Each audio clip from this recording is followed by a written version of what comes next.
for it. Okay, so let's talk a little bit here, guys. So for anyone that doesn't know what we're doing, we are playing a Sherlock's Home archetype. What does that mean? That means Tankor just came back for his 5th month. Thank you very much, Tankor. Appreciate that, buddy. What does that mean exactly? What we're going to be doing is our build, first of all, is on the front page of Coalition.com. So if you head over there, you can see all the stats and some of the initial perks we're using. However, I am adding something to this archetype. Now, El Mountain Man did a fantastic job coming up with the framework, but I kind of wanted to take this to another little level, so I added this down here. And what we've done is, for our Fallout 3 playthrough, we'll be embracing the curiosity and investigative skills that come with Sherlock Holmes. Whenever we enter a new environment for the first time, we will attempt to analyze any clues or hints as to what happened before exploring. So, for instance, when you walk into a house a lot of times in this game, the developers and level designers go to great lengths to set up the environment to tell a story. Now, it's very easy sometimes to just walk right over this or not notice it. And if you don't, then the potentially hours the devs setting up that scene can get completely lost. So one of the things we're going to try to do in this playthrough is every time we go to any new area, the first thing we're going to do is approach it kind of like a crime scene. So we're not going to pick anything up. We're not going to, you know, just start running through it looking for items. We're going to really look at the whole area, see if we can piece anything together. If I miss anything and you see it, then say so in chat and we can talk about it. But there's so many things like this in Fallout 3, and I've never really done a playthrough focused on looking for them that I think it could be a lot of fun. So, yeah, that's what we're going to be doing. Now, on top of that, we do need a gun skill, as our archetype only uses explosives, lockpick, and science, and unfortunately we can't do combat with just explosives. We can use a lot of explosives, which we will, but we can't only use explosives. So we're going to be going with big guns as well.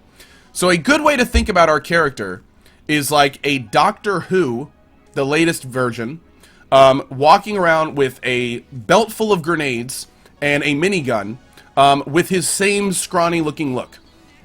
That's basically what we are. A highly intelligent, sciencey, lockpicky gentleman who's kind of thin, lanky, but uses gigantic guns and explosives. And I picture him with those, you know, those big glass goggles like Trent Reznor wears in the 9 Inch Nails Closer video? He has a pair of those too. Yeah. So that's kind of what we're thinking.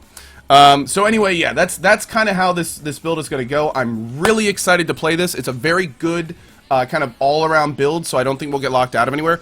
Also, as another note, I'm going to be going for a companion that I've never gotten before. And what am I talking about? I'm talking about a companion that Shannon Z. Killer turned me on to last night, giggity, and I didn't even know this character existed. But you can get a Mr. Gutsy companion in Fallout 3 named Sergeant by having neutral karma, 1,000 bottle caps, and then finding a specific vendor out in the world. So, yeah, we're going to try to get that robot, because I've never gotten him before. And it should be a lot of fun. Now, a lot of people right now are saying, dude, what are you talking about? How can you go big guns with 4 strength? Very cool little tip. In Fallout 3, big guns was actually moved to the endurance skill. Now, the endurance skill on our build is not great, so it's not a huge deal. But here's where it gets important.